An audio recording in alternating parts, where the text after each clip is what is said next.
Hello guys! For today's video, gagawa po tayo ng suman. Yes, sumang balinghoy. So, na-miss na rin ba ninyo ang kumain ng suman balinghoy? Ayan.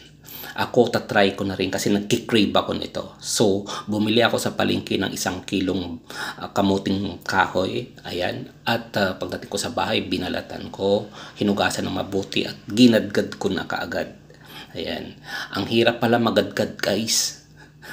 So far, sabi nga nila kung walang hirap, walang sarap. So ayun na nga at tapos ko na magadgad. So ang ginawa ko, naglagay ako ng asukal. Yes, brown sugar lang ang nilagay ko. Tapos inadjust ko lang kasi ayaw kong sobrang tamis. And then, para maging special yung ating suman balinghoy, naglagay na rin ako ng shredded coconut or buko. So bali, mga 1 buko lang yan dinagdag ko. Ayan. Tapos hinalo lang natin ng mabuti. Kailangan mag-mix siya, no, ng mabuti para pantay ang lasa ng ating mixture, ng ating suman. And then, siyempre kailangan din natin yung dahon, no, na pambalot sa ating suman.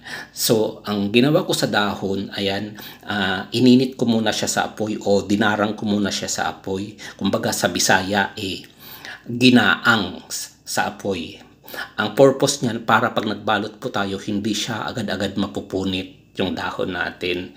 So, 'di ba? Pag nakita mo, parang ang perfect ng aking pagkabalot, 'di ba? O ayan, at natapos na natin nabalot, guys. So, nakagawa ko ng mga 16 piraso sa 1 kilo ng ating suman. So, at nilagay ko na nga siya sa ating steamer. Yes, ayan. Nakaset na sa ating steamer. Syempre, nagpakulo na ako doon. And then, ayan na, nakalagay na sa ating steamer dahil lulutuin na natin yan.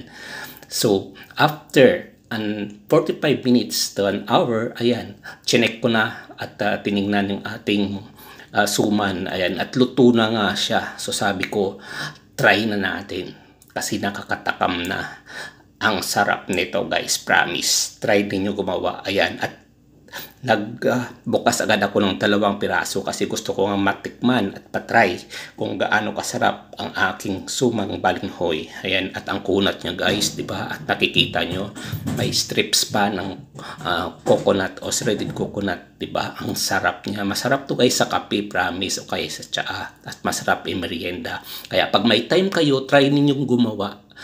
Kasi mas mahal sa palengke ang suman na to na pag bumili ka. So, yan na lang guys. So, please don't forget to like, share, comment, and subscribe or follow on my blog.